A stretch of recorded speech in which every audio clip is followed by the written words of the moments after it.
tenham passado uma boa Páscoa com a família de vocês, todo mundo com saúde, com paz, para a gente poder retomar nosso trabalho, não é? Vamos tocar nosso barco aqui. Como houve o tal do esse tempo feriadão é meio descabido. Na verdade, houve um fechamento generalizado das atividades econômicas da cidade, né? E nós, seguindo o decreto municipal, seguimos naturalmente. Né? Vamos ver quem chegou agora. Felipe chegou agora.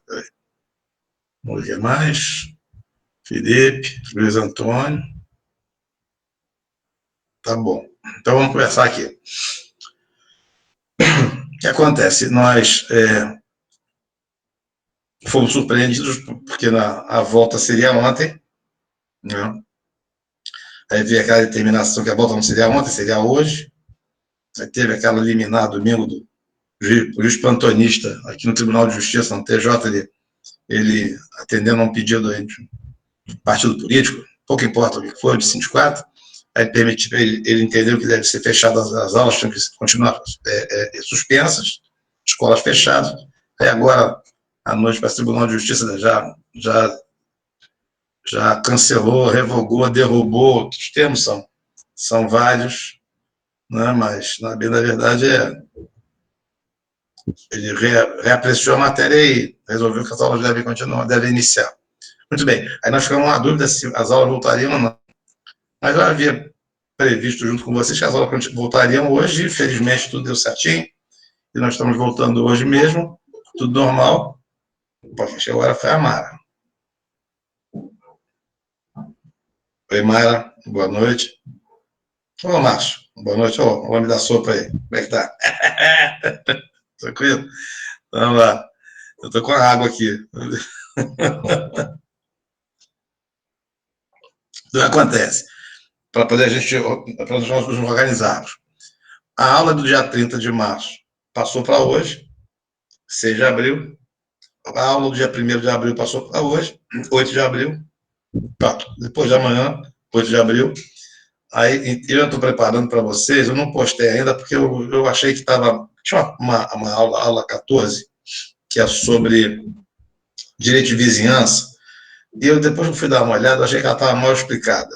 Ela não estava muito objetiva, entendi que faltavam alguns elementos ali, eu fui pesquisar em outros autores, aí fui pesquisar basicamente o professor Caio Mário, aí eu vi coisas ali mais interessantes, então eu não postei material para vocês para não quebrar a nossa cronologia. A aula 13 está pronta, a aula 15 está pronta, que já é sobre condomínio, e depois de vizinhança deve ser a aula 14, não tem problema. A minha ideia é a seguinte, eu vou postar para vocês, provavelmente até amanhã, a aula do dia 13, do dia 15, do dia 20 e do dia 22. Quem chegou aqui foi o Renan. Dia 22. Qual é a minha ideia? Porque no dia 22, a minha ideia é no dia 20, eu já postar para vocês a avaliação, a primeira avaliação. Para dar a oportunidade para que nós no dia 22 possamos, caso vocês queiram, discutir as questões, a abordagem, fazer um apanhado sobre que trabalho vocês vão preparar em casa. Então, ele é mais extenso um pouco, então pode ser que interesse para vocês umas informações mais substanciais. Eu posso ter sido assim, talvez um pouco vago, então ainda não montei a avaliação, estou com ela na cabeça, então não tem problema, a gente vai discutir depois para ver se ela ficou bem adequada ou se vai ter que fazer ou sofrer alguma alteração. Aí a avaliação, em geral, o calendário funciona assim. Quando você tem aulas numa turma, que são 2 aulas por semana, e essas aulas acontecem naquela maneira invertida, um dia no primeiro tempo, um dia no segundo tempo, o normal, quando o calendário comporta, é colocar a avaliação no dia da aula do primeiro tempo.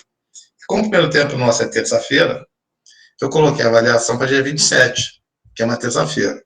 A entrega da avaliação, 27, meia-noite. O limite máximo. Agora, o limite, mas se o calendário, por qualquer razão, alterar para dia 29, não tem problema. Ao invés de 27, meia-noite, 29, meia-noite, é o prazo limite de entrega do material, tá bom? sempre com aquela colocação. Teve problema de remessa, algum problema no teu dia a dia aí, questão de ordem familiar, profissional, coisa assim, não tem problema. Me lembra, me alerta que a gente dá um jeito de recepcionar esse material todo a tempo para que vocês não tenham. Porque eu estava dizendo a vocês que vocês estão com uma carga horária completa esse semestre, né? Estão tendo os 10 tempos de aula preenchidos. Isso demanda, naturalmente, são pelo menos 5, talvez 6 ou 7 disciplinas, não sei exatamente quantas são, mas eu sei que são pelo menos 6. Né? Vamos, pessoal chegando aqui. Eduardo, Luana. Boa noite, turma. Boa noite. Então, acontece. Como eu não sei como vai estar a vida de vocês, eu quero acertar o nosso cronograma, que já foi lançado na nossa agenda, no primeiro dia de aula, para quê? Que a gente possa ter todo esse andamento do curso sem solução de continuidade. Sem dificuldade, sem atropelo, sem correria, sem mal entendido, que é horrível. Então, se você trabalha com prazos mais ou menos pré-fixados, você pode trabalhar de uma maneira bastante tranquila. Acho que até um dever da gente trabalhar de forma bem tranquila. Então, eu vou fazer dessa maneira. Tudo lançado e tal, aí 29, 27, acabou o prazo, deu um probleminha, faz contato comigo, via e-mail, alguma coisa assim, a gente franqueia lá, ninguém vai, o mundo não vai acabar por causa de um dia a mais, um dia a menos, não, tenho certeza disso. Né? Até Deus fez em 7, né? Então, que somos nós para discutir um. Então, o que acontece? Acabou isso, tudo bem, bom, aí nós vamos ter a vista de prova na primeira semana de maio, vou entrar no ar aqui para conversar com vocês, dia da avaliação também, eu fico no ar. Se alguém tiver algum tipo de dúvida, entra, daí, estou dando problema de transmissão aqui, você pode transmitir antecipadamente.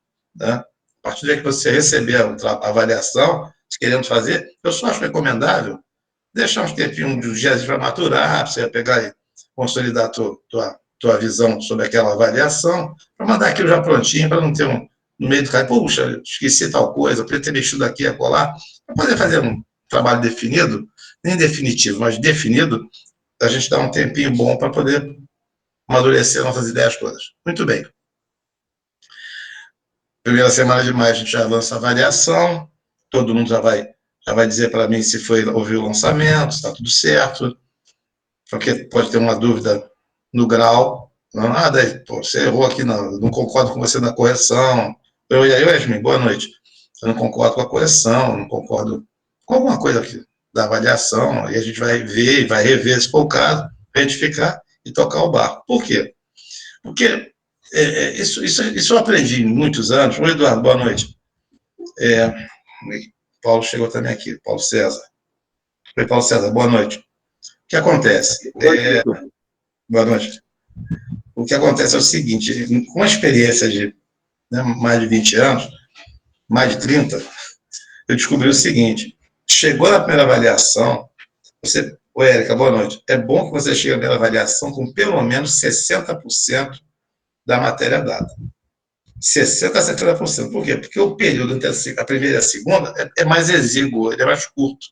Então, para evitar atropelo, eu estou tentando ganhar matéria com vocês agora semestre, para poder chegar esse tempo, esse período agora, para chegar entre a primeira e a segunda avaliação, nós fazemos uma carga do programa menor para poder terminar o período, o semestre, de maneira correta, sem nenhum tipo de intercurso aí, nenhuma perda, tá bom? Então, se preocupem não. Poxa, estou vendo aqui que tudo bem que vai chegar mais ou menos na metade do programa, mas só que essa metade desse programa é a metade mais sólida, uma metade mais intensa. E a segunda metade do programa vai ser uma metade que vai acontecer de uma maneira, até porque há 6 institutos que são dados praticamente em 2 blocos próprios. Então, a gente vai ter garantias, que é penhor, hipoteca e anticrese, pode ser feito em um bloco só. E o uso, usufruto e a habitação também, como eles estão todos dependentes uns dos outros, vai ser feito em um bloco só. Então, a gente pode, talvez passar 6 unidades em 4 encontros, 3 a 4 encontros, entendeu? Então, eu já estou mais ou menos dimensionando tudo para que nós possamos fechar o curso de maneira bem bem completa. E se porventura faltar alguma coisinha, aí eu vou pedir a paciência de vocês para um encontro extra, alguma coisa assim. Tá legal? Muito bem. Pelo que eu me lembro, outra coisa, eu vou passar a postar as aulas só com número, mas sem data. Tá? Por quê? Porque pode haver um outro decreto municipal, alguma coisa assim, e aí vai haver uma defasagem de data lançada e data praticada. Então, tá sem data, está em aberto, fiz uma observação explicando por quê. Eu já fiquei sabendo desde já que para poder evitar uma remarcação, né? Uma paralisação de novo das atividades da cidade, tomara que elas não aconteçam, né? Mas eu coloquei por causa disso, tá bom? Mas vão estar numeradas cronologicamente. Tudo bem. Então, pelo que eu me lembro, a gente, no último encontro, dia 25 de março, falei, olha, vamos começar a trabalhar 25 de março agora. Eu tinha tido uma perda com vocês. Então, a minha ideia hoje, como eu consegui fazer de manhã, vamos ver o encontro do dia 25 de março todo. E vamos começar com o encontro do dia 30 de março, que é o dia de hoje para nós, 6 de abril, por conta da paralisação lá, da interrupção das atividades na cidade. Então vamos lá, qual é a conversa de hoje? É a unidade 8, né, que é a aquisição de propriedade pelo registro do título. Então vamos entender hoje o que seria, chegou agora foi o Márcio, o Pedrada. Oi, Pedrada, boa noite. É o seguinte, o registro de títulos, vamos trabalhar agora no universo cartorial, o universo dos cartórios, o universo notarial. Por que notário? Porque notário é aquele que toma nota, né?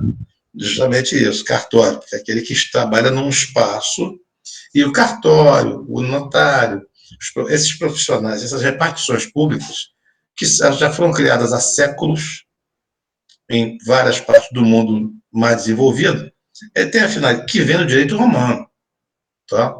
A finalidade dela, o deles, essas repartições públicas, vamos ver, Alan chegou agora também. Oi, Alan, boa noite.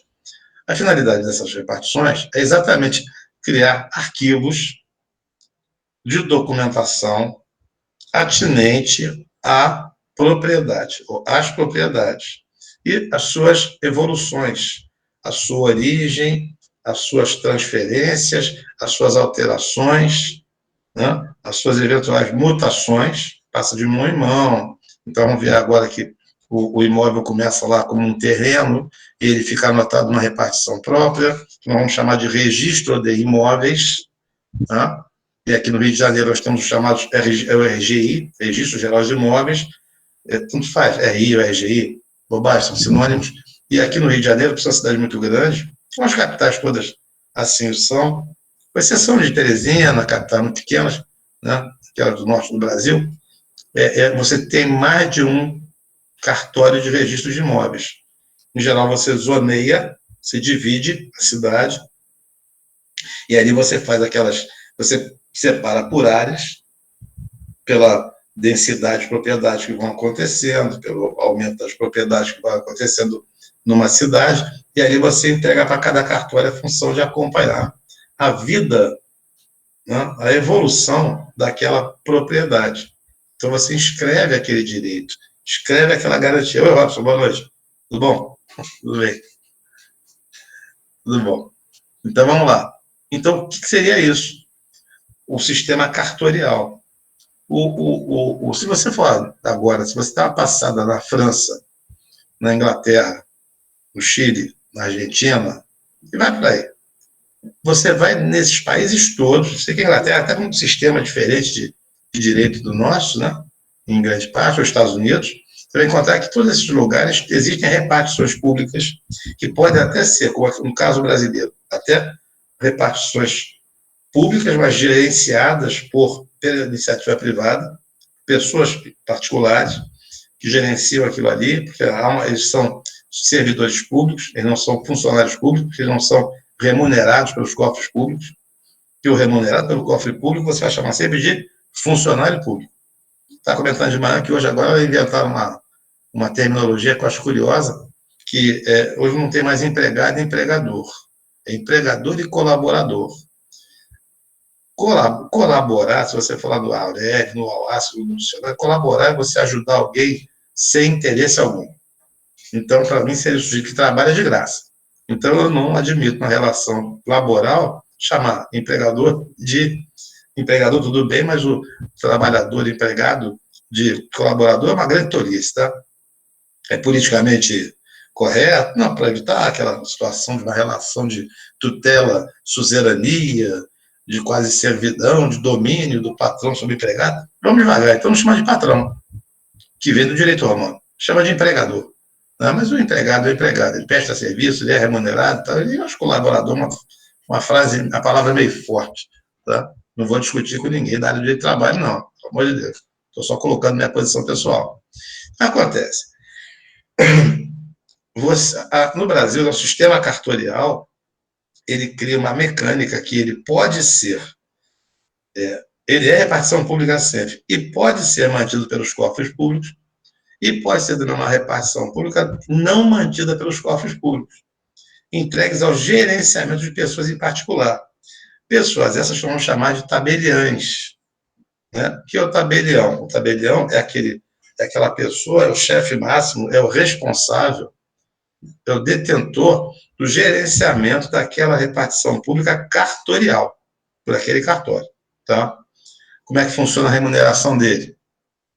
Cada atividade que ele realiza, cada nota que ele toma, cada registro que ele faz, se for registro de imóveis ou um cartório de notas, a escritura que ele lava, pouco importa, ele vai receber sempre que uma parte daquele valor de emolumentos que são fixados pelo Poder Judiciário vai para o Estado, via Poder Judiciário. E uma outra parte fica para o tabelião, com que ele vai fazer o quê? Ele vai prover o sustento daquela atividade cartorial, daquela repartição pública, tá certo? Então, ele é servidor público? É. Por quê? Porque ele fica subordinado a regras típicas dos servidores públicos. Ele só não é funcionário porque ele não é remunerado quando ele é entregue para particulares. Ele pode não ser. Tabelião, vocês sabem, quem estiver interessado, falar sobre isso daqui a pouquinho, que Mara Cardoso falou, ele é um agente público, exatamente. Ele é um agente público servidor, não é um agente público funcionário, porque ele não recebe seus rendimentos dos cofres públicos. Quem recebe é funcionário. Quem não recebe é servidor. Exemplo. Ano que vem tem eleição. Aí você tem lá a grata satisfação de ser escolhido para trabalhar na eleição.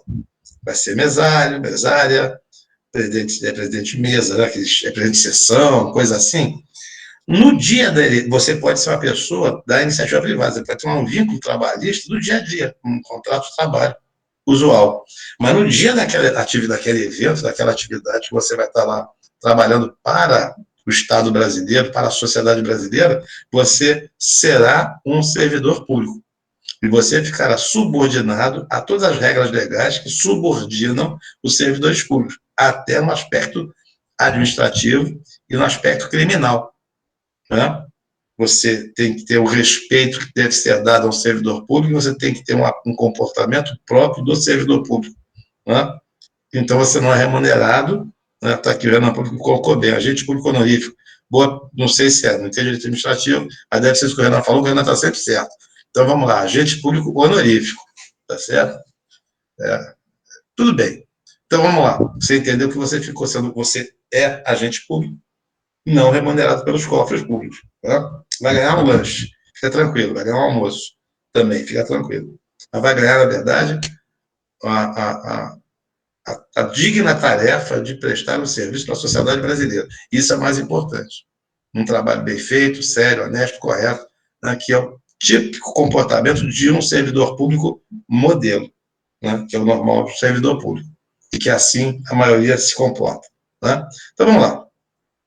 O que você vai... Então, toda vez que você fizer uma transmissão de propriedade, você vai gerar algum tipo de documento escrito. Vai ter alguma coisa escrita, daí o termo escritura, é algo escrito. Como notário é aquele que toma nota. Muito bem. Então, o que acontece? O que vai ser feito? Você vai ter que depositar esse documento, a gente já falou isso em outro momento, vamos repetir aqui, com um pouquinho mais de objetividade. Vai ter que depositar aquele documento numa repartição pública, no caso, um determinado cartório, no caso, o registro de imóveis, aonde, como aquele imóvel tem uma vida já lançada, aquele imóvel tem nome, e o nome daquele imóvel chama-se matrícula, é um número, e naquele número tem uma sucessão de eventos. Foi construída uma casa, foi vendido, a casa foi aumentada, foi demolida, houve uma questão judicial sobre aquele imóvel que impediu o negócio, a venda. Qual tipo de negócio foi feito com ele? A pessoa proprietária do imóvel tem um débito em aberto, sofreu uma ação judicial, o juiz determinou a reserva daquele imóvel para poder garantir adiante o pagamento de uma dívida que aquela pessoa possa ter, no caso, uma penhora, e está anotado ali. Então, tudo sobre o dia a dia, a vida daquele imóvel, fica estampado na vida dele, né? Como se ele tivesse ali um mapa da vida dele. Não fala sobre os princípios, se é público, todos podem ter acesso, o que é o interesse, o que é o interesse sobre isso. Então, a nossa conversa parte daí. Então, o registro é importante por conta disso. Eu fiz umas considerações e vou lendo com vocês e a gente vai discutindo. A aquisição da propriedade é a personalização do direito em um titular, né? Claro. O proprietário, lembra lá, se você é proprietária, o direito que você detém geralmente é excludente, é você e mais ninguém, salvo o condomínio, que é um assunto tratado adiante. Tá? Então, o que acontece? O direito de propriedade vai ser personalizado em você. Como é que você personaliza esse direito? Indicando que você é o titular daquele direito. Daí que é necessário a inscrição, a anotação, o fluxograma daqueles eventos que acontecem sobre aquele bem do qual você é proprietário. Continuando. Por força do direito subjetivo tradicional exercido, quer dizer, o direito que você tem de ter propriedade, de ser proprietária, você pode ser ou não, direito subjetivo, né? O sujeito tem uma gama de poderes protegido na ordem jurídica por várias formas. Então, você tem lá a proteção constitucional. Qual é a discussão do momento agora? É lá o governador do estado de Sergipe, se não me engano, que editou um decreto legislativo, um decreto administrativo, dizendo que pode ser requisitado imóvel lá por causa da pandemia e tal. Qual é a discussão? Peraí, mas a Constituição é clara dizendo que requisição de imóvel tem a ver com estado de sítio, salvo aquela situação provisória do o carro que é pedido para empreender uma perseguição, uma fuga. A requisição também tem certas situações limite que permitem que ela seja realizada sem a necessidade de um estado de sítio. Tá? Mas, como regra, nesse caso que ele fala sobre imóveis e tal, requer o estado de sítio. A Constituição é muito clara e o governo de Sergipe tomou uma medida absolutamente draconiana, descabida, coisa assim. Mas vamos lá. Porque é um direito que está o quê? Preso no teu direito de propriedade. Esse direito é garantido constitucionalmente. Ele também é garantido civilmente, a transmissibilidade, no caso da herança, da sucessão, o direito que você tem de vender aquele bem, aquele direito tipo usar, né, fruir, dispor, são direitos que vivem no plano civil, o plano entre os comuns, entre civis, entre nós no dia a dia. Talvez, no meu entender, tudo bem que o Brasil hoje vive uma situação extraordinária, excepcional, mas o grande direito do dia a dia é o direito civil. Esse é o mais importante na minha visão. No momento, as coisas estão muito embaralhadas. Tá? A questão de ordem penal também, a garantia do direito de propriedade, contra invasores, né? Contra atitudes tomadas em detrimento ao teu direito de propriedade, gerando um crime contra a propriedade. Você já deve ter estudado já esses crimes, né? Administrativo também é o poder que o Estado tem sobre você em relação ao teu direito de propriedade, quer dizer, a cobrança de tributo, que é o direito tributário, muito bem, mas são as medidas administrativas do dia a dia que você tem o direito de exigir do Estado, o Estado tem de exigir de você. E são vários. Você estuda direito administrativo, que não é exatamente aqui. E vai por aí afora, tá? Mas o nosso mundo aqui é um mundo circunscrito nas relações civis. Muito bem. Aí depois de lá, a aquisição imobiliária na atualidade é, em regra, derivada. Por quê? Coloquei lá, todo imóvel tem um dono. O uso capião se dá em imóveis abandonados pelos donos. Então, em regra, no mundo moderno, a propriedade é adquirida por derivação. Você transfere para mim, e alguém transferiu para você, e alguém transferiu para aquele que transferiu para você. Funciona assim. Fora a situação de quê? Da aquisição originária no abandono. Então, alguém abandonou um imóvel, e aí nós nos colocamos naquele imóvel e somos ali o quê? Os novos proprietários dele de maneira originária, porque aquilo ali é uma coisa abandonada. É uma res derelicta. Né? Se ela foi abandonada, ela pode ser objeto de quê? De apropriação. Continua. Né? Já falamos isso. Então, a regra é a aquisição derivada e a exceção é a aquisição originária no uso capião. Aí vamos lá. A transmissão da propriedade ocorre similarmente à posse. Né? Lembra lá que a posse é conducente da propriedade. A propriedade nada mais é do que a evolução técnica, né, da garantia da posse. Isso é, a propriedade nasceu da posse, surgiu da posse. Por isso que a posse é um direito real. Ele é um direito conducente ao direito real, que é a propriedade. Muito bem. Então, a transmissão da propriedade ocorre similarmente à posse de forma distinta entre bens móveis e bens imóveis. Né? Então, qual é a diferença? É que a transmissão de propriedade de bem móvel é ato simples, e a transmissão de propriedade de bem imóvel é ato complexo. Diferença de ato simples para complexo. Já vimos isso em outro momento, estamos repassando. A diferença. A transferência de propriedade do bem móvel, ela se estabelece num único ato. É o ato da transferência, da tradição, da entrega. Traditio, em latim, não é isso? Então, vou te vender lá o telefone, se você me entrega o preço, eu te entrego o telefone. Transferir a propriedade? Sim. De imediato. Ah, o ato é juridicamente tido como perfeito? É. Ah, mas se houver algo bom, mas se houver é outra discussão. Como em regra, ele é um ato jurídico perfeito. Está tudo certo, tudo bem feito na forma que a lei prevê. Passou adiante. Mas o bem imóvel já tem um ato, na verdade, não é um ato simples. Por quê? Porque ele tem dois atos. Você tem a tradição, a entrega, que a gente já viu em outro momento, a tradição pode ser uma tradição até simbólica, entregar a chave, né? Apontar a pessoa a área que ela está adquirindo da gente, ou a gente está adquirindo dela, o tamanho da fazenda, do sítio, alguma coisa assim, mais ou menos que mensurando. Então, existe uma entrega. E ali na entrega, aí sim, tem que ter a transcrição. Que é a transcrição, que é o ato burocrático de você inscrever, e aí tem que ser documental, tem que ser um ato escrito, inscrever aquele documento, aquele título que convalida a propriedade numa repartição pública apropriada para arquivar, para cuidar, para tratar e para garantir, ou permitir a garantia daquele direito de propriedade teu adiante contra qualquer tipo de percalço que porventura possa acontecer. Então vamos lá. Coloquei lá.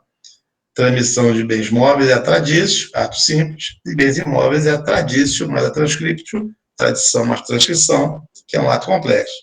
Né? Neste, no caso do imóvel, há um sucessor em regra, um antecessor. O móvel também, mas é muito mais comum a aquisição originária da propriedade nos bens móveis do que nos imóveis. Exemplo, o peixe pescado, né? O animal caçado, né? As coisas que são encontradas na natureza. Então, os bens móveis têm uma gama maior de aquisição originária. E os bens imóveis, em geral, têm uma gama maior de aquisição derivada. Alguém era dono e nós passamos a ser dono no lugar daquele alguém. Muito bem. A transmissão é a título universal, causa morte. Então, é o quê? É um tudo, é um universo. É o herdeiro que se torna proprietário. Lembra lá, droit de Sazine, direito de sucessão. Então, alguém falece, deixa 3 filhos, e todos os 3 filhos se tornam condôminos necessários naqueles bens. O que chegou agora foi a Esther.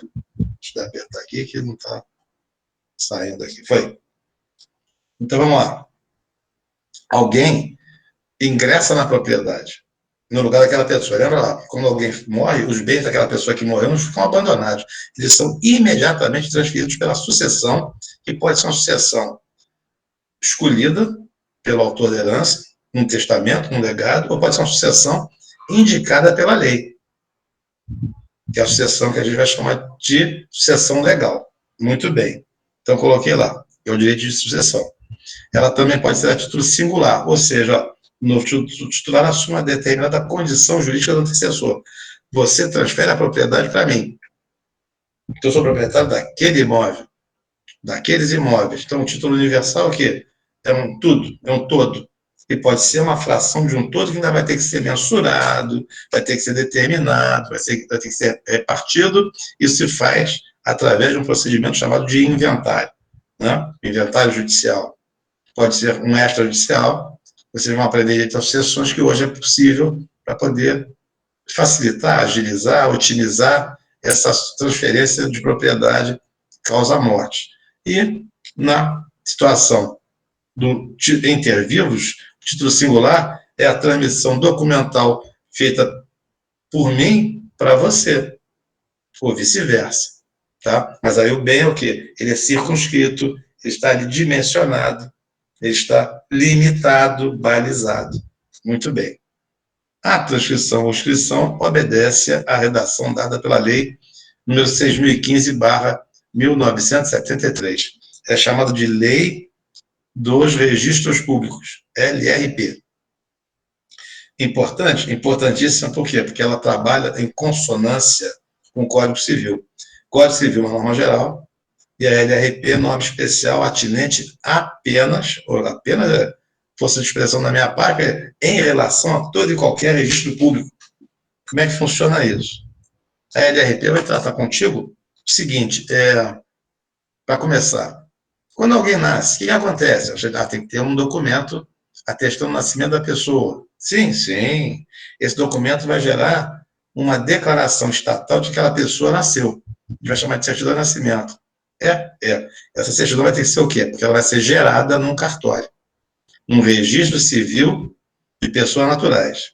Você pode ter várias atividades cartoriais fechadas num único cartório, tá? Depende do tamanho da cidade, do município, coisa assim. Então, está lá na LRP. Como é que funciona isso? Tem que ter tantos livros, tem que ter o livro assim, livro para nascimento, é o livro tal. Mas infelizmente veio ao mundo um ser humano morto, um natimorto. Ele tem uma inscrição num livro que é preso, né, é agregado, ele vem junto com o livro de nascimento. E se a pessoa falece, tem um livro de óbito. E se a pessoa tem a capacidade civil declarada como limitada, ele é interditado, tem um livro para interdição, vamos discutir. E aquilo tudo vem, documentos, livros, né? Como é que aquele é transcrito, como é que é numerado, a lei vem tudo dizendo isso. Como é que registra contratos? Como é que você registra a compra e venda de bens imóveis?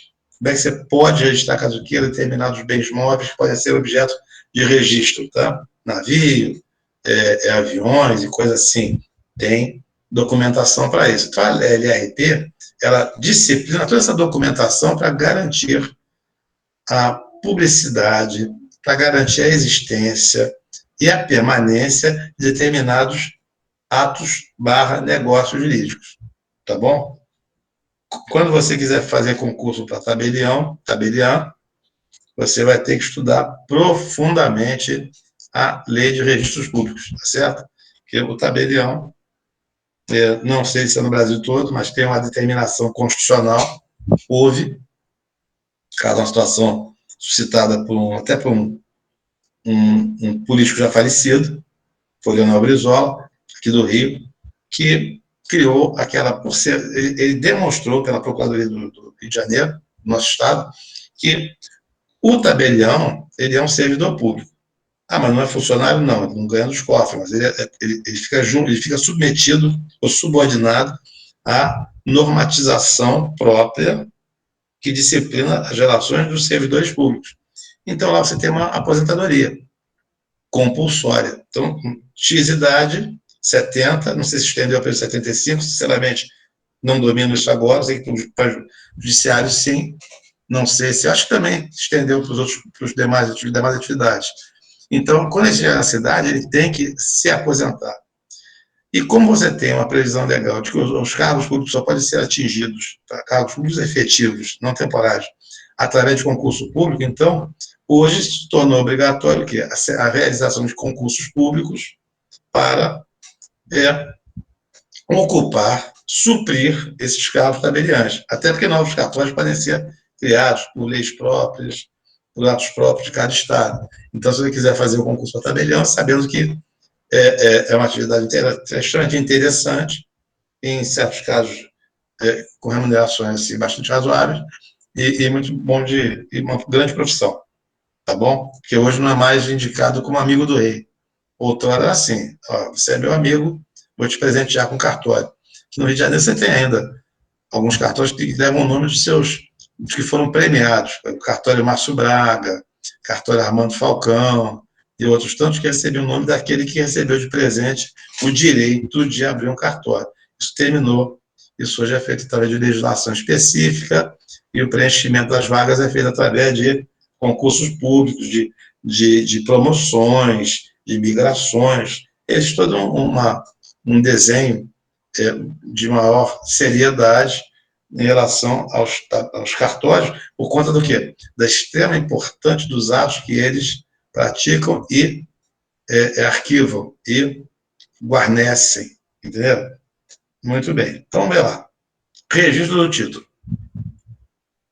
Há uma tradição solene na aquisição da propriedade imobiliária operada pelo registro do título translativo no registro de imóvel. Então, essa situação, solenidade é a lavratura de uma escritura pública. Ela vai ser falada, ela vai ser lida, vai escrever, ela vai relatar o que está acontecendo, ela começa pela data, por quem está presente, qual é o objeto daquela escritura, o que está sendo feito, como está sendo feito, está sendo pago à vista, como é que está sendo pago, tem algum tipo de transação que possa fazer uma troca de imóvel com outro, uma permuta, uma complementação. A realidade dos fatos vai ser toda retratada naquele ato cartorial, tá? Então tá lá. Tradição solene é isso, porque tem que ser lido em voz alta, tem que haver testemunhas, a dispensa dá-se com determinados provimentos, que são atos do judiciário. Isso vocês vão aprender. Por quê? Quando vocês estiverem advogando, ou mesmo para quem não for para advocacia diretamente, ou quiser trabalhar na corretagem de imóveis, a corretor de imóveis hoje tem que ter um domínio de registro muito sério, muito grande, tá?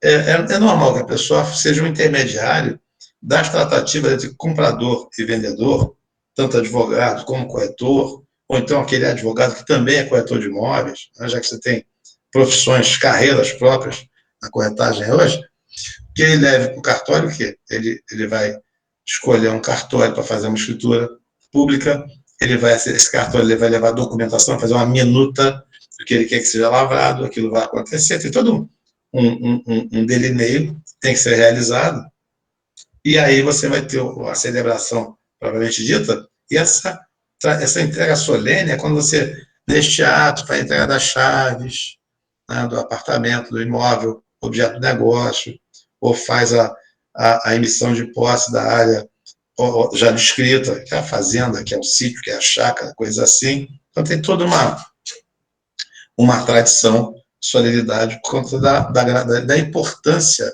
daquele ato, daquele negócio jurídico. Tá? Então tá lá. Coloquei ali, ó.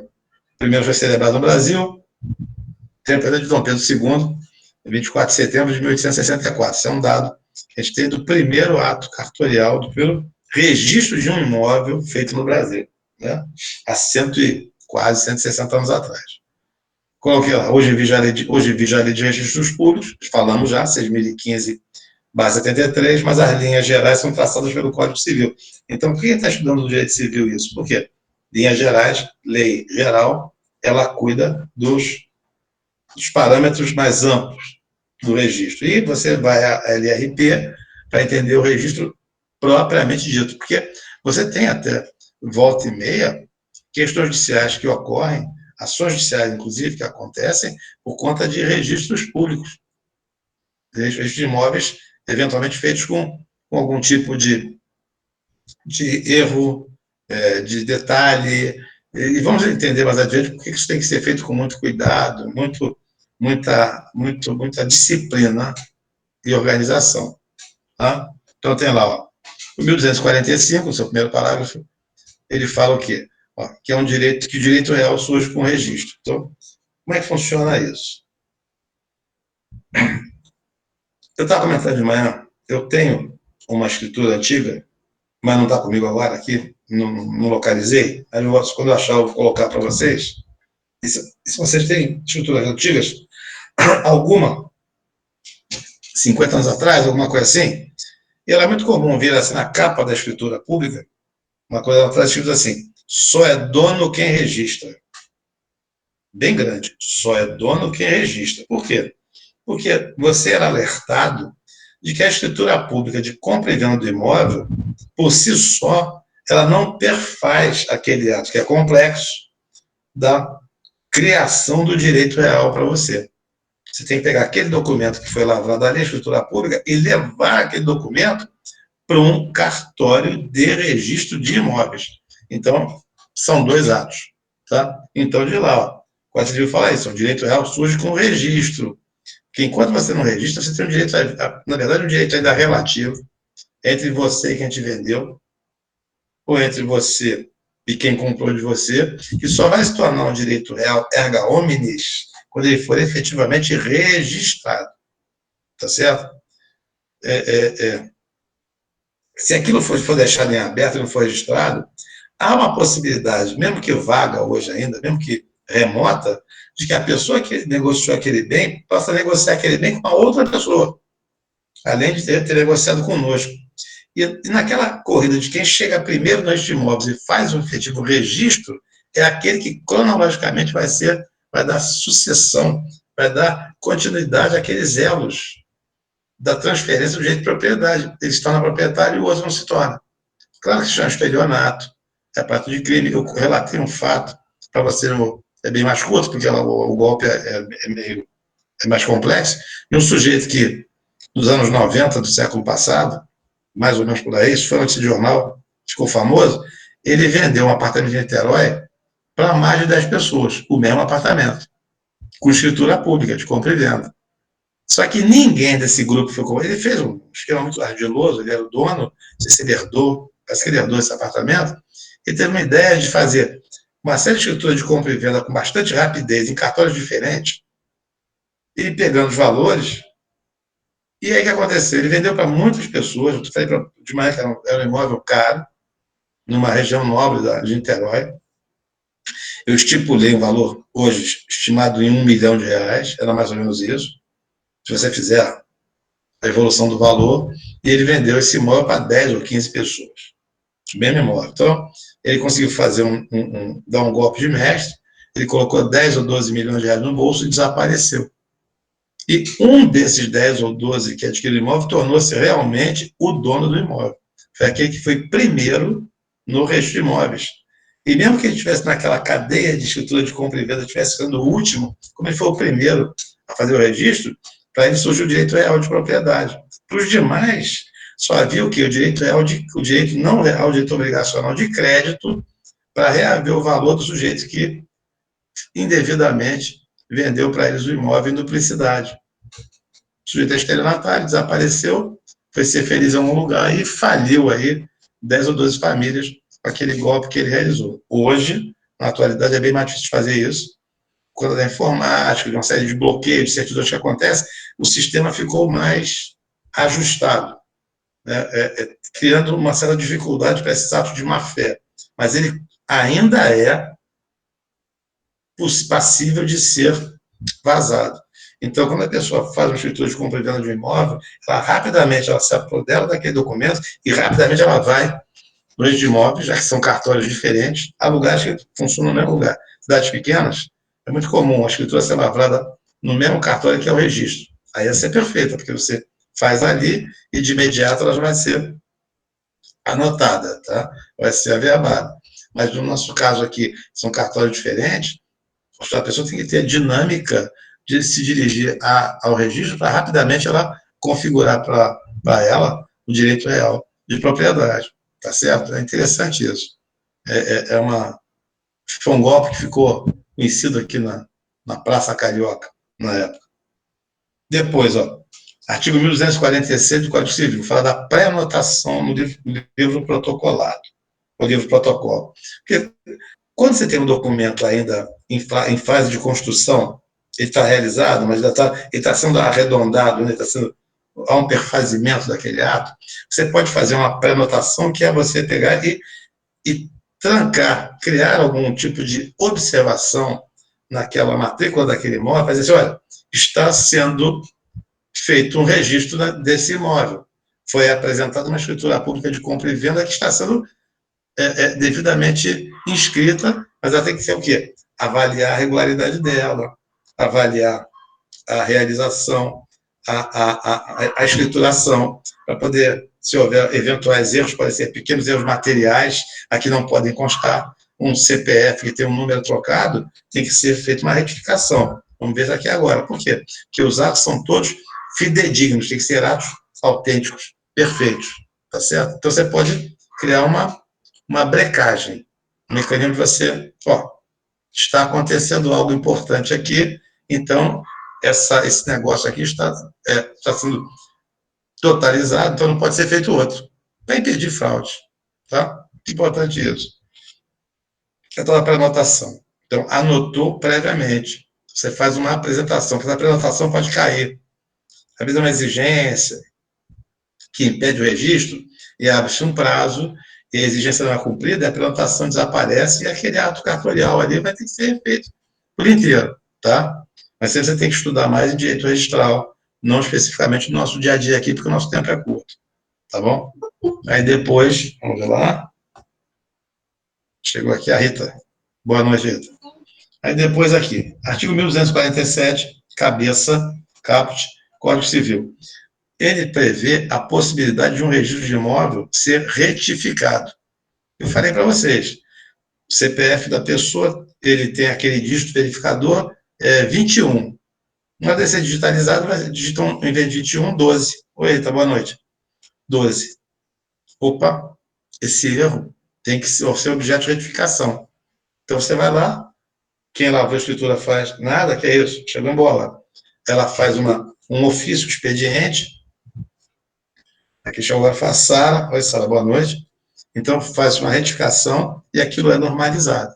Tudo isso é passível de retificação. Muito bem. Eu estava comentando de manhã, nós temos um problema hoje, de quando foi criado a informática. Eu me lembro, já que eu sou um cara do tempo da máquina de escrever, alguém falou assim, bom, agora não tem mais erro, que a informática, os atos são digitalizados, tudo de uma perfeição muito grande, mas vamos agora extrair, retirar o erro de datilografia. O problema é que o mundo moderno, o mundo da informática, ele tem hoje um negócio muito pior que erro de datilografia. Tem um negócio chamado copia e cola. Tá? Oi, Sara, boa noite, tudo bem? Chegou embora. Aí acontece, o copia e cola é terrível, porque às vezes a pessoa, naquela correria, ela tira um trecho, coloca outro, não faz alterações que têm que ser feitas e resta dali um erro, que pode ser meramente material, um endereço errado, um CPF trocado, alguma coisa assim, mas que tem que ser trazido para a verdade, para a realidade. Então, vai comportar uma retificação, tá certo? A retificação a retificação pode determinar até uma anulação numa retificação de você tornar sem efeito, eventualmente até um registro. Mas isso aí a gente vai conversar mais adiante. Vamos lá.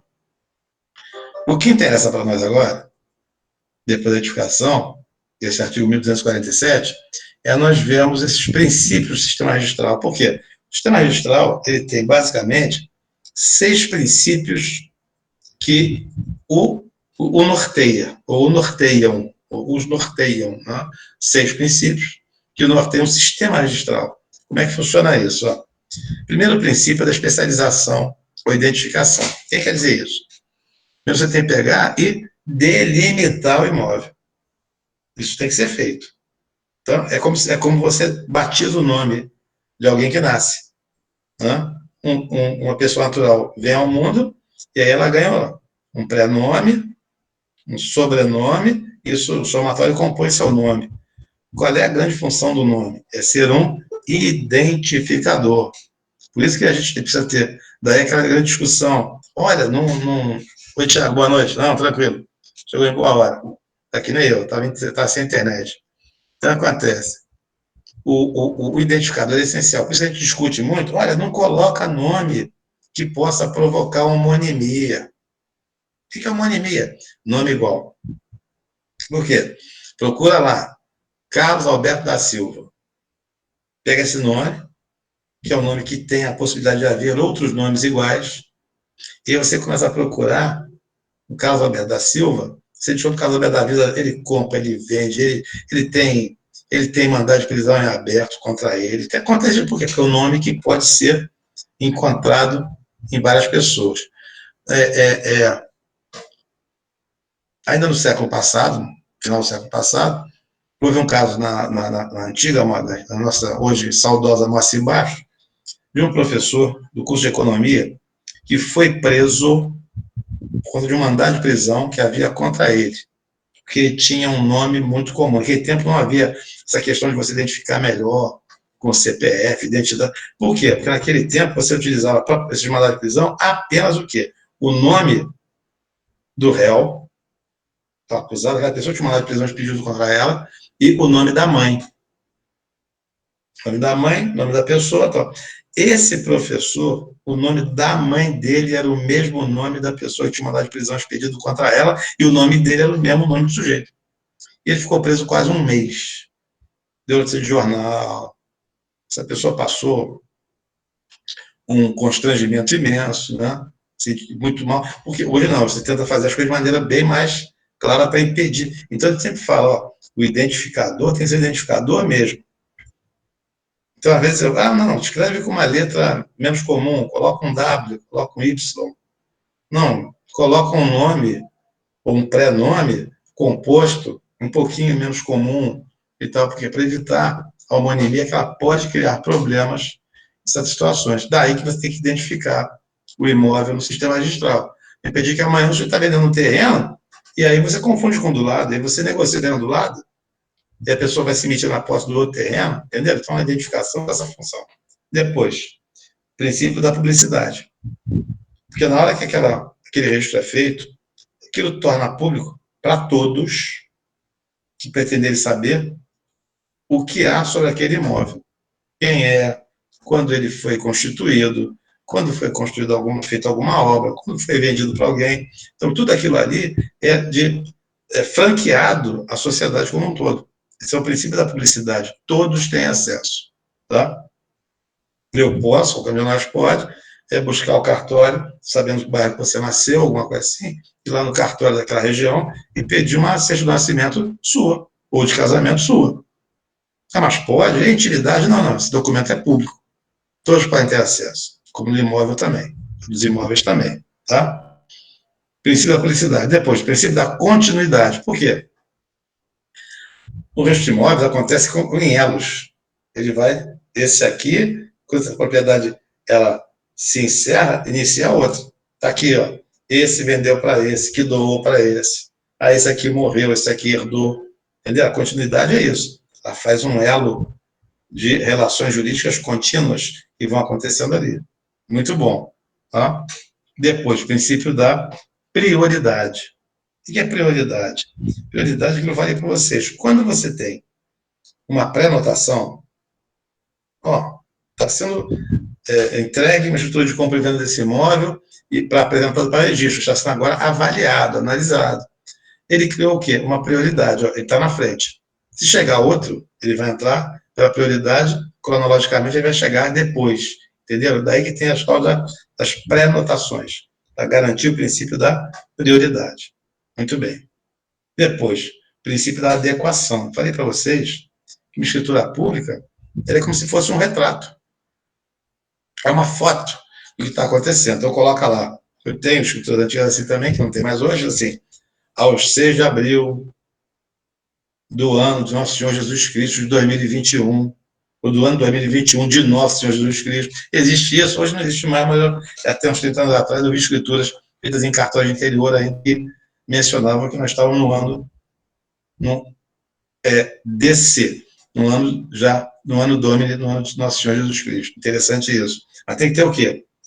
O local, sempre, né? Na adequação, na realidade, ao local, a data, as pessoas que estão comparecendo, e depois o objeto daquela relação de negócio, aquele negócio jurídico, as condições de estar sendo celebrado, e vai por aí afora. Ele vai fazer o quê? Um retrato da realidade. Isso é essencial numa escritura pública. Por isso, depois tem que ser lida, para que as pessoas que participam daquele ato escritural, aquele ato notarial, digam assim, o que eu li aqui, de lá, tabelião a tabelião, escrivão a escrivã, o escrevente autorizado, a escrevente autorizada, dizem assim, o que eu estou falando, o que eu disse aqui para vocês, eu li, é a realidade? É. Vocês querem ler? Sim. Concordam todos? Sim. Para ele poder atestar a veracidade daquilo tudo que está sendo, naquele momento, celebrado ali, realizado ali. Porque, no final, o servidor público vai colocar uma coisa assim, ó, dou fé. Ele fala dou fé, ou dou fé pública, é o seguinte, assim, ó, dou fé para todos, pública, ou dou garantia, fé, garantia, certeza para todos, de que tudo que aqui está escrito retrata a realidade sobre as penas da lei, que eu ficarei em curso, ou as pessoas. Então, aquilo tudo ali, aquelas 5 letras em 2 palavras, transmitem um conceito jurídico imenso, que a garantia da fé pública é isso. O que eu estou dizendo aqui é verdade. E vai ser garantido para sempre. E pode ser, adiante, objeto de uma discussão muito difícil de ser travada, porque aquilo ali é a verdade dos fatos. Por quê? Porque o servidor público, na hora que ele lavra aquele documento e coloca aquelas palavrinhas, 2 palavrinhas mágicas, ele fica sujeito a, no mínimo, 3 esferas do direito sancionatórias. Ele pode ter questões de ordem administrativa, se por acaso ele se equivoca, ou propositalmente ele erra, problema de ordem administrativa, que pode chegar até a demissão a bem de serviço público, né? Pode ter problema de natureza civil, se ele gerou prejuízo, vai ter responsabilidade civil para ele indenizar alguém, que porventura for prejudicado pelo ato que ele praticou, e responsabilidade criminal. Eventualmente, ele pode estar praticando um crime naquela lavatura, aquele documento, de maneira imprópria. Entendeu? Então, o dou-fé tem um condão de imensa responsabilidade por conta de tudo que é importante nos atos cartoriais. Muito bem. Aí, por último, o sexto princípio é o princípio da legitimidade do apresentante, quer dizer, os atos não são praticados de ofício, não se pode ser feita por ouvir dizer, por falar. Então, quem apresenta tem que mostrar que ele pode ser parte para estar ali, para vender, para comprar, né? Para dar procuração, ceder mandato, fazer qualquer tipo de negócio jurídico. Ele tem que primeiro provar o quê? Que ele é legítimo para poder figurar naquele negócio jurídico ali.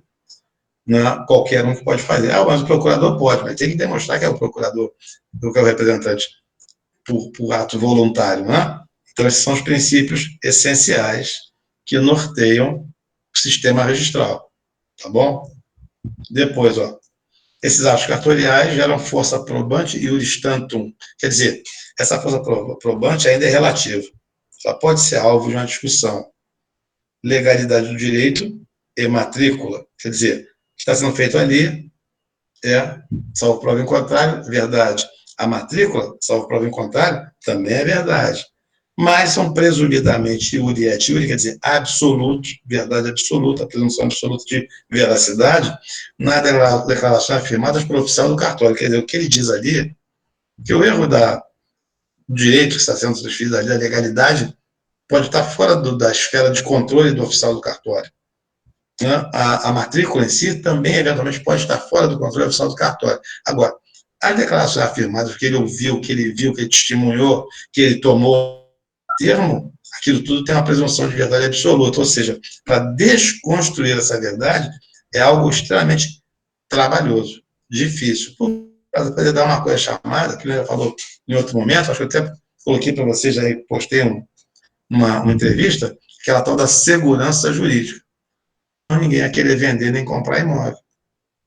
Ah, não, porque o que o oficial do cartório realizou pode ser discutido amanhã, você pode ter aquilo como garantia, com certeza de verdade ou não. Bom, então você desmantelaria o sistema registral, entendeu?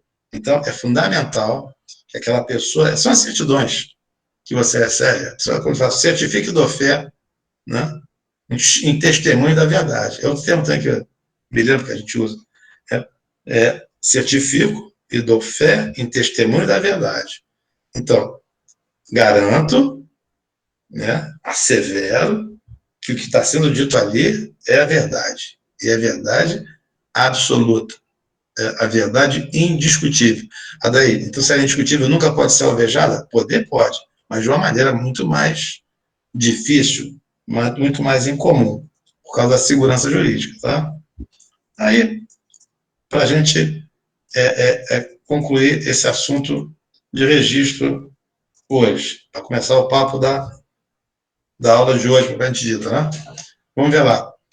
Possibilidade de retificação de registro 1247, CAPT, Código Civil. Então, o que acontece? Já falei anteriormente, você tem elencado o Código Civil e depois, melhor dito, na Lei de Registros Públicos, como você pode, por que você pode, né, retificar registro. Isso tudo é um estudo específico, tá, pessoal? É um curso em separado. Né? Então, até estimulo vocês a estudarem como se vocês tiverem pretensão de vir a prestar concurso, ou mesmo serem advogados profissionais ligados ao direito, que estejam vinculados à área do direito imobiliário, que é essencial esse conhecimento, tá bom? Então, vamos lá. Nomenclatura adotada no registro, nos registros. Isso aqui são as mais clássicas, né? São as 4 usuais. Um é a matrícula, que está lá no registro de imóveis, que é o número de identificação de cada imóvel. Então, a cidade começou agora, tem um cartório, está pequenininha, há um imóvel. O imóvel vai ter o número, vai falar, matrícula 001, que a lei de registros públicos fala como é que vai ser numerado, tá? Como é que começa, coisa assim. Depois, no próximo imóvel, 2, 3, 4, 1.000, 10.000, 100.000, e por aí vai, tá certo? Isso é a matrícula. Depois você tem o quê? O registro. No Código Civil, é o título que transfere domínio, mas a doutrina entende que o registro transfere os direitos. Então, quando ele fala de registro, é você anotar na matrícula exatamente o quê? Anotar o que transferiu a propriedade, o domínio de um para o outro. E tem uma discussão, a doutrina diz que isso, na verdade, transfere o direito, os direitos, né? Usar, fruir, dispor, sim. O Código Civil fala que transfere o domínio, porque ele entende por via de consequência, você tem um domínio, você tem poderes próprios, direito de propriedade. É uma discussão boba, não tem nada para se tratar adiante e questionar isso em lugar nenhum. Tá? É só um entendimento, um mais conciso, o outro desdobrado, mas é igual, no fim das contas. Depois, você tem a averbação. O que é a averbação? Está lá, ó. Anotações à margem do registro de dados relevantes, como penhora, hipoteca, gravames em geral, é aquela cláusula de comunicabilidade, penhorabilidade que pode ser criada. Pode ser que a pessoa dê aquele bem, penhora é judicial, tá? É uma questão processual. Hipoteca é garantia. Pode registrar uma anticrédito, vai ver depois o que é isso. Situações superfície, coisa assim. Então, o que for mais importante pode ser também anotado na matrícula, que a gente vai chamar de averbar, né? Incluir. O cancelamento é aquilo, pode ocorrer em 3 institutos anteriores, você pode cancelar tanto uma matrícula como um registro contra uma averbação, fundado esse cancelamento por decisão judicial. Uma matrícula feita erroneamente, pouco importa a razão, um registro indevidamente feito, um ato nulo, é o louco que pretende, que vende o imóvel de propriedade dele, mas ele não pode vender porque ele não...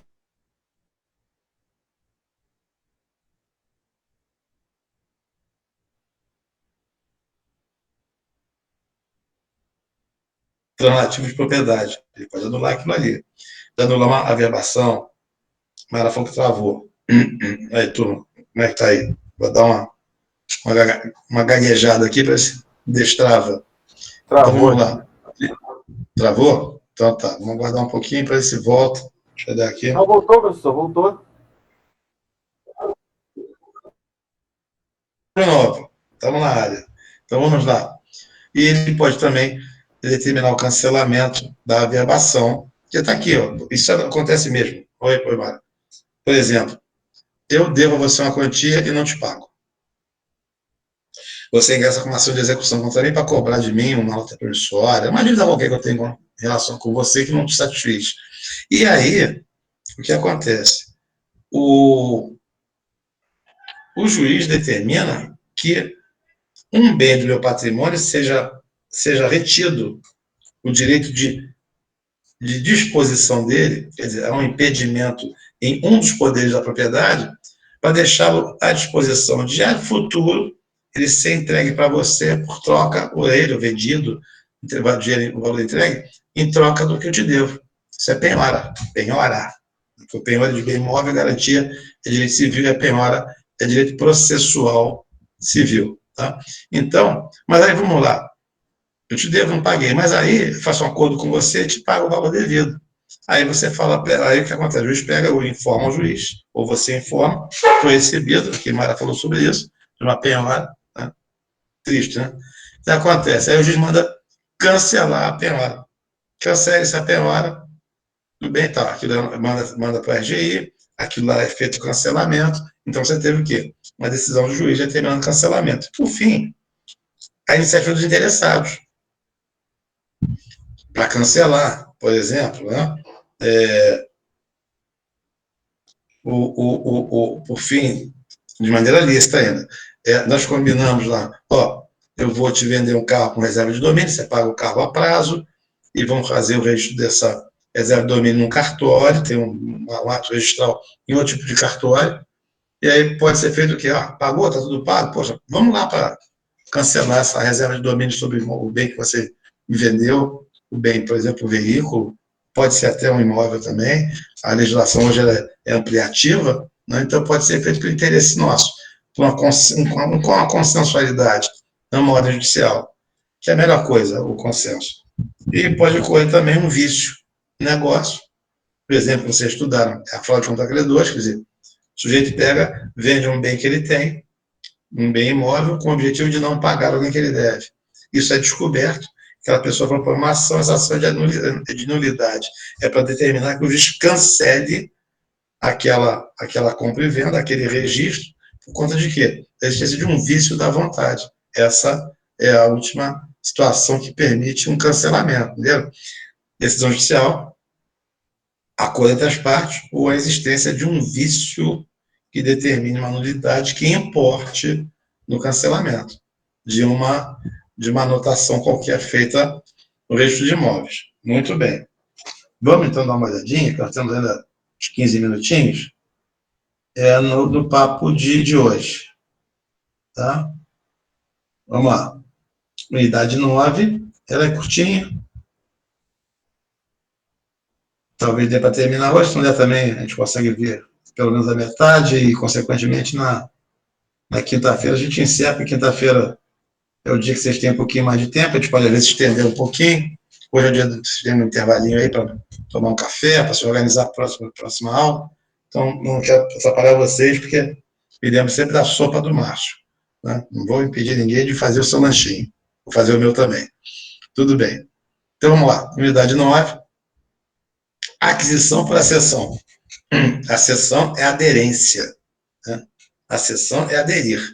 Então, está lá. Conceito, formas de acessão, acessões físicas ou naturais, formação de ilhas, aluvião, avulsão e álveo abandonado, acessões industriais ou artificiais, construções e plantações. Isso é uma questão que não é muito usualmente tratada no direito do dia a dia, tá? Mas ela é assunto de extrema importância. Está comentando que eu trabalhei 6 anos com um juiz. Ficamos amigos, inclusive. Pessoa maravilhosa, sujeito muito bom. Hoje está aqui no Rio. Trabalha com ele no interior. E aí ele vai falar comigo assim: poxa, daí, estudei tanto, tive tanta dificuldade passando concurso para juiz, na magistratura, fiquei noites a fio estudando, madrugadas estudando, e agora eu sou juiz para resolver coisas tão simples, né? É aquela pequena cobrança, é aquele despejo que já está configurado, são aquelas ações do dia a dia, dos juizados especiais cíveis, são ações relativamente simples. Eu conversei com ele assim, mas assim, o senhor sabe da regra, né? Quem pode mais, pode menos. Então, quando você tem provas de magistratura que te cobram muito, é porque uma pessoa que tem um conhecimento profundo de certas questões, quando ela se depara de coisas simples, ela resolve com simplicidade. Agora, uma pessoa que tem um conhecimento muito raso, às vezes uma coisa simples pode deixar aquela pessoa num nó que ela não consiga sair dele. E ela cria um problema para o serviço público, para o bom desempenho do serviço público. A Mara está colocando aqui, mas é verdade. Né? Mara é professora. No momento, eu acho que ele não está trabalhando, mas uma professora de uma razoável data. Já está aposentada. O que acontece? Se você for na França, por exemplo, é muito comum aposentada, Mara. Doida para voltar para dar aula, tadinha. Daqui a pouco vai voltar. Aí acontece.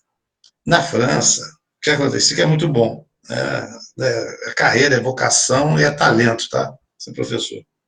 O que acontece? É muito comum na França a professora ter doutorado. É muito comum, pelo menos ter mestrado, é muito comum professores, sexo masculino, trabalhar com criança. O que acontece? Mas o que tem a ver trabalhar com uma criança que é uma coisa áspera, simples, que estudar tanto? Trabalhar com criança não é nada simples, não.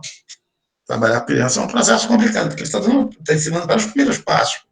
Né? Então, precisa ter uma pessoa com conhecimento vasto, muitas vezes, aprofundado, para que ela trabalhe melhor aquele ser que ainda é simples, que ele está em estado de natureza, né, coisa assim, para que você consiga desenvolver nele a grandeza que ele tem dentro dele mesmo.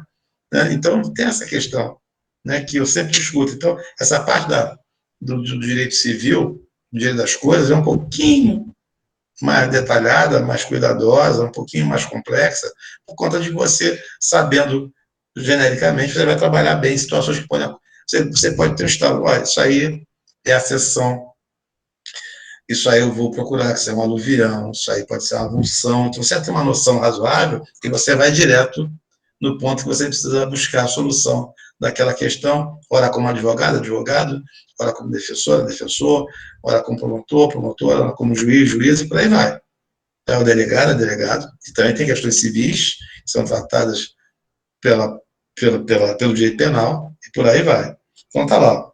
Forma de acessão. Primeiro, vamos ver lá. Conceito. É aquisição originária ou derivada, que você é o primeiro, aquilo não era de ninguém, aquilo veio de alguém e passou para você.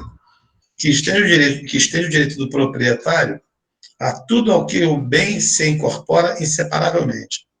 É o exemplo clássico da terra que vem no caudal do rio, né? E aí ela adere, ela sai de um terreno acima, de um sítio acima, de uma fazenda acima, e ela vem sendo arrastada pelo rio, numa curva de um rio, ela para ali, porque a fluência do rio diminui, a velocidade diminui, a correnteza, e aí ela se incorpora numa área de um outro proprietário, de uma outra pessoa, e aquela área toma vulto, aumenta, e a outra reduz, e aquilo ele passa a ser o proprietário daquilo por acessão, por um ato que ele não provocou. Mas que ele pode provocar também, e vamos chegar lá, tá? Então tá lá, incorporação inseparável. Aderiu. Aí tem as formas de acessão. Você tem acessões físicas ou naturais, aí tem as chamadas acessões, acessão industrial, tá? Ou artificiais, vamos chegar lá. Pelo menos na natural, vamos ver agora. Físicas ou naturais. Primeiro, formação de ilhas. Vocês sabem, e por dispositivo constitucional, as ilhas que se formam em rios navegáveis são de propriedade dos estados nos quais elas estão constituídas, tá? Estados federados. Sabe que o mar As ilhas nos mares são de propriedade da União. Isso é uma disposição constitucional. Se você tiver uma ilha que está entre um estado e outro, a federação ela vai ser partilhada entre aquele um estado e outro. Formar em rio não navegável, um rio particular, que acontece, pequenos rios, riachos, arroios, coisa assim, quando ela se forma, ela vai, aquilo é uma aderência diária, e aquela formação vai incorporar aquela ilha, vai ser de propriedade de quem? Daquele que tem aquele trecho do rio de sua propriedade. Então, coloquei lá, ocorre somente em rios particulares, não navegáveis, artigo 1249 do Código Civil. Depois, ó, aluvião. O que é aluvião? Ó, é uma forma de aquisição de propriedade imobiliária para cessão natural. Aluvião é uma aderência natural. Tá? Divide-se em, você tem um aluvião próprio e o aluvião impróprio. O que é o aluvião próprio? O aluvião próprio é aquele que a mão humana não atuou. E não atua, é a mão humana, e o aluvião impróprio é quando a mão humana atua, mas ela atua não para criar aderência. Ela atua porque, por exemplo, quando você tem um rio, pequeno rio, vem a correnteza, uma chuva muito forte, alguma coisa assim, e aí a terra desbarranca uma parte do rio, e ele vem, e se numa curva ele se incorpora numa outra área, no outro terreno, e é infernada para aquilo acontecer, aluvião próprio. Tá lá. Ação da natureza, imperceptível, e muitas vezes aquilo acontece ao longo dos tempos, dos anos, vai acontecendo de uma maneira muito gradual, sem apoio técnico, tá? Então você não tem uma referência humana. Agora, a avulsão imprópria é, por exemplo, a pessoa faz uma pequena barreira, constrói algum tipo de obra viva, alguma coisa assim, para poder evitar alguma coisa dela que aconteça, por algum tipo de questão de ordem de engenharia, coisa assim, e aquilo aqui começa a provocar a saída daquele material e o depósito daquele material numa outra área, a aderência a outra área. Isso é chamado de aluvião impróprio. Tá? Coloquei aqui, ó, a massa da natureza, imperceptível, sem apoio técnico do aluvião próprio, e o aluvião impróprio assim, é chamado se ocorrer alguma interferência humana. Essa interferência, eu falei a vocês, ela é uma interferência que não visa necessariamente a retirar a aderência daquele, retirar aquela área. Você faz algo que transversalmente cria aquela situação. Tá? Teve um caso. Tudo bem, a gente vai. Amanhã a gente conversa, pode amanhã, sobre situação de calha de rio, né, sobre leito de rio, sobre mata ciliar. Isso aí pode gerar e gera questões ligadas ao direito, questões jurídicas, tá? Então tá lá. Depois do aluvião impróprio, vamos ver aqui. Temos a avulsão. A avulsão, ela vem do latim, do avere. Avere é arrancar. Tá? Que eu coloquei assim, ó, é a incorporação de terra em área de outro proprietário. Tem origem do latim avere, arrancar, elex abrupto, repentino, violento. Artigo 1251. Infelizmente falando, foram essas duas hecatombes aí que aconteceram para Mariana e Brumadinho. Né? Aquela violência, aquela explosão, aquele cataclisma gerado pela mão humana, ela criou o quê? Criou a avulsão, por quê? Porque ela deslocou muitas áreas, muita terra, muita areia, e retirou de alguém e colocou em outra pessoa, e aquilo não houve.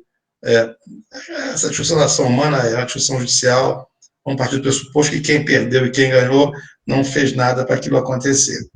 Tá? E aí é uma avulsão, porque incorpora a terra na área tira de uma pessoa e coloca uma área de outra pessoa, mas sem que haja de maneira, sim, repentina, de maneira violenta, abrupta. Tá certo ali? Há casos clássicos de avulsão, aqui vão ser vistos depois lá nas ações próprias, porque a gente tem que indenizar todo mundo ali, né? E aquela discussão está se arrastando e pouca coisa está se resolvendo naquela tragédia anunciada, porque aquilo tudo ali tem a ver com o quê?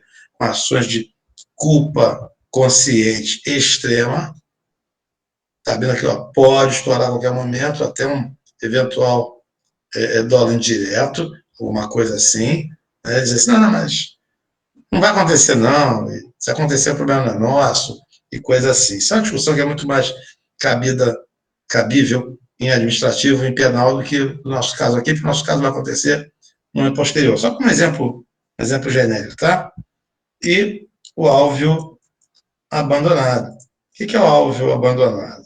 Né? Álveo é o leito do rio. Então, rapidinho. O rio tem uma coisa que você vai aprende isso aí em geologia, assim, né?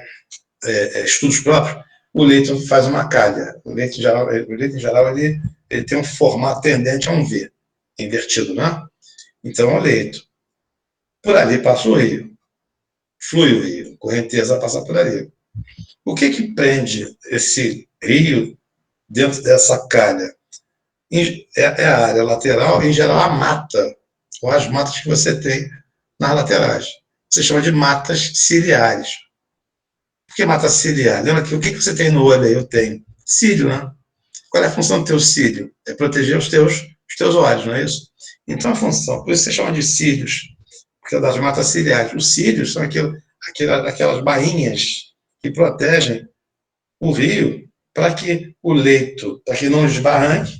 Se desbarrancar, ele vai encher o leito, e aí faz uma coisa chamada assoreamento, e aí ele vai subir o leito do rio, e, consequentemente, o rio não vai caber mais naquela calha. Ele vai fazer o quê? Ele vai transbordar, ele vai arrancar trechos e coisas assim. Né? E aí você tem o álveo tem a ver com areia e coisas assim. Então vamos lá. O que é o álveo abandonado? Álveo é o leito que se conforma à correnteza. Então, aquela área que vai sendo carregada, e sempre é carregada um pouco, mesmo quando está tudo preservado, aquilo é muito comum, areia que se usa para construção. Né? Ela sai de uma área, depositada em outra, a pessoa vai lá, recolhe por quê? Porque ela foi abandonada, ela foi deixada para lá. Ninguém pegou, o dono não foi lá ver aquilo que é dele. Então, chama-se álveo abandonado, ele pode ser objeto de apropriação. Se está abandonado, você pode ter uma propriedade, que é a propriedade originária por conta do abandono. Previsão. Você tem a previsão no artigo 1252 do Código Civil e no Código de Águas, que é uma legislação de 1934, que tem 80 anos, tá?